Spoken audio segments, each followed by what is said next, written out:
A lot of stuff happened on the SMP while I wasn't recording. So the first thing that happened was Scythe blew up Kingstown, and then CN77 placed a bunch of blocks everywhere and built this big tower. The next thing that happened was me, Shadow, and Proto made this thing called the Swedish Rebellion. And for a while now, the Kingstown flag had been the Swedish flag, and I made shields for everyone. And everyone had a Kingstown shield, but little did they know that this was actually the shield for the Swedish Rebellion. And it was all part of the master plan. And then Shadow made this town and called it the Nice Commune. This is the only picture I have of it, just ignore the chat.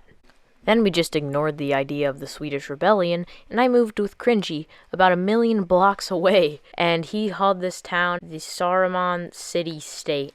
Don't ask me why. I have no clue why he called it Saruman to begin with, and also City-State.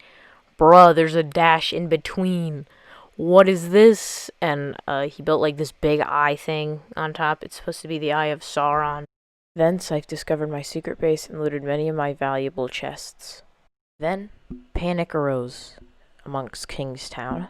Someone had blown a big crater in the center of Kingstown, right next to the town hall. I went to Kingstown with Cringy and Shadow, but they both suspected that it was me because I had been on earlier that day and I had been exploring biomes. Now the tricky part about this case is we were discussing about the big crater, and Cupcake LOL XD joined right as we were discussing and said they would be right back in 2 minutes, but they didn't join for the rest of the day. Well, I could see why they thought it was me, but earlier that day I had gotten the biomes achievement for exploring every single biome that is possible in the world of Minecraft. I had also planted over 500 TNT under the city, and I was planning to blow it up on a live stream because it was so griefed. It was like an anarchy town.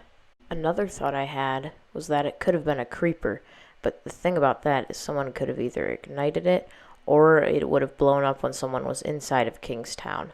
If it would have blown up without being ignited, this would have meant that someone had to have been in Kingstown when it blew up. When it blew up, it would have triggered the 500 TNT that I had placed under the city the day before.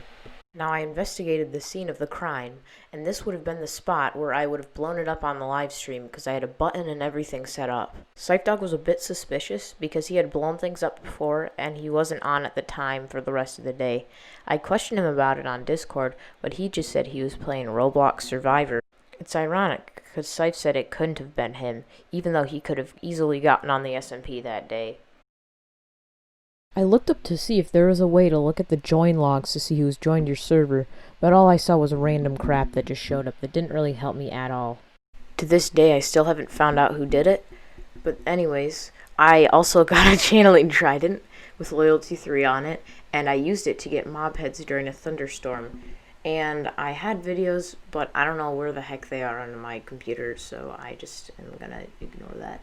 One of the most exciting parts about this video is that I got an Omen gaming monitor for my Christmas present. I also got a new keyboard and a new mic, but one of the most exciting parts about my Christmas presents is the brand new Omen gaming PC that I got from Christmas from my parents. I will be using that PC to make all my content now, but if you guys did enjoy, make sure to leave a like and subscribe, and I'll see you guys in the next video. Goodbye.